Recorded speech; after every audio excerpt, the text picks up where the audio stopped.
medical course was the longest.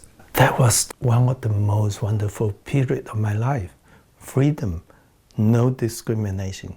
Nobody tell me what to do. And the first year was a piece of cake. First year did a lot of revision in chemistry, biology, all the work I already done in high school. I did really well, worked really hard. So I worked part-time. I spent a lot of my time wandering, making friends, trying to meet girls. And I thought, well, it's a piece of cake. Second year will be just as easy. So I went through the year, half the year, without doing much. Didn't attend much lectures, didn't do any study. And then in the middle of the year, I wake up, I know nothing. Compared to my classmates, I really know nothing. The books all look foreign to me. So I thought, well, I didn't want to be a doctor anyway. So I went to the Korean career guidance, the people in university to help me. And I say to her, can you change me to a science course, which would be easier? She was very kind. She had ranked the professors in charge of both faculty. And she came back with this. If I move over, I will have to go down 1 year. If I move up the end of year 2, I will still got to go back year 2 again if I change the faculty. There's no point change now, she says. You must as well have a go. Have a go is an Australian common saying to say, give it a try. I love that. She said, you must as well have a go. Either way, you're going to miss this year if you change or not change faculty. So I came back. I really don't want to step back 1 year. And so I started studying. University is harder to get into medicine. I found out just about all the boys top their class. Well, I didn't top my class, but I have some really bright boys in front of me. And they all study hard, and I have done nothing for half a year. And I work part-time too. Most of them don't. So I figure out ways to study right. And I work really, really hard. I have a goal. And there's only two courses in second year, biochemistry, anatomy. I didn't like biochemistry because all these figures. And anatomy I really don't like. Veins, arteries, goes everywhere, you have to remember. So it's worse if you don't do any study. You're just looking at a foreign language when you look at the textbook. But when you start studying, then you see the logic, the things, why the artery go that way, why the veins go that way, how does it actually work? And biochemistry tell me how things work from inside, from cellular level. When you understand the concept and each step, it's become fascinating that the body has such an amazing mechanism down to the cells, how the chemicals in our blood interact and make the body work, give the energy, heal the disease. It's become fascinating. And I passed my anatomy. I got a credit for biochemistry. So I can't go back to year 2 science. I have to keep going, 3rd year, 4th year. And then there was time I was so fortunate to meet 2 beautiful girls. One of them, later we got married. And close to somebody was beautiful. Also come with challenges. Part of that challenges make me feel bad. Then I thought, I look really mature if I start smoking. And you get used to that. Then my friend took me to the gambling joint. Those days the gambling joint in Chinatown was illegal. but it's sort of semi-open.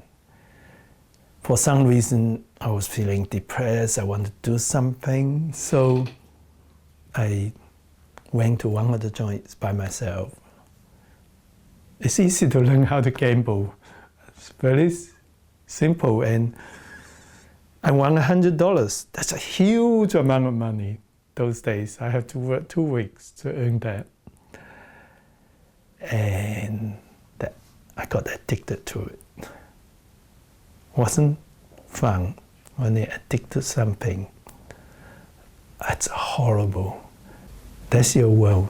No matter what problem you have, no matter what challenges you are, you go to the gambling joint, you start gambling, all you look at is the cards in front of you, all you think is winning. And when you win, you are in the crowd, on top of the world. There's no trouble. Your life is beautiful. It's a different world. And then you think, last time I won $100, last time I won $200, I go this time, win back my money, and then I stop. But of course you don't. You keep going. And gambling changes your perspective in life. Addiction is so bad that you lost your dignity. I tried to borrow money from everybody, including my girlfriend then, my life, my wife. Eunice lent me as much as she can. I lose it all. And one day, I went home and I lived in this very cheap apartment, very old, but it's next to the beach. It was 3 o'clock in the morning. No, I think it's closer to early, maybe 4 or 5. So I sit on the steps to the beach. There was the Coogee Beach. Then gradually the sun came out. And I feel so sad, I can't get out of it. I seem to see my aunt looking at me. She didn't, as usual, she didn't tell me off. She just looked sad. And my father was a gambler, a smoker. She looked so sad, I realized, where is me? Where's my goal? I told my aunt when I was a kid that I'm going to grow up, make lots of money, bring her a bag of money to save her from poverty. Where's that me? I know I'm going to nowhere. I'll be expelled from the faculty. I'll be kicked out of Australia. Gambling. I have lost my dignity, my respect. And there, I make a decision and then give up. And I did. I give up gambling. I start working nighttime, driving a cab as an extra work on top of my part-time work to pay back. I start working, studying. It took me half a year of extra work to pay back all the debt, but I did. But the gambling worm is like a worm in your mind. It's there. It's there. It's just waiting to come out. And I controlled it because I understand there's better thing in life. It takes years until later on, until I become used to Tai Chi. When I reach certain level of Tai Chi, I gain this fulfillment, this inner strength, and I know I have killed that gambling wound. I understand why my father was so addicted to it, because I went through part of that. But by that time, when I get the inner strength and the fulfillment from Tai Chi, I know it's it. It doesn't get me anymore. It takes years. It was an amazing challenge if you think how bad I come from, how poor it was. Like some of the people, how they can turn into a gambler and do silly things. I understand that now, that we can change. Life changes us.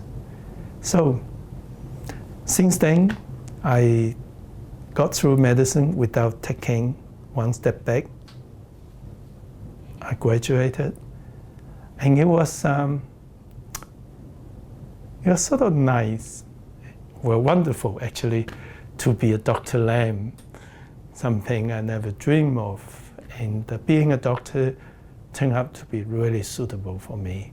I love being a family physician. I love talking to people. I love to be able to help.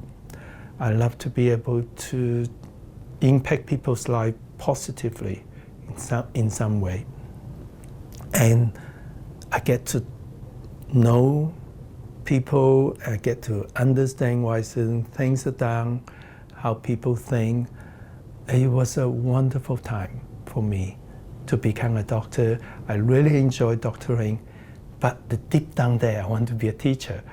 So in a way, I think I failed for not being a teacher. So I worked and applied to be a clinical teacher. So then I started teaching postgraduate doctors as well. And I've been for nearly as long after I graduated, several years when I qualified. I've been practicing doctor for over 40 years, and I've been a teacher, a clinical lecturer for about 35 years. And that was good. I learned a lot about teaching. I enjoy working with younger doctors. They help me to keep up to date. They bring ideas, new ideas to me. The teaching was an extra bonus for my doctor's career.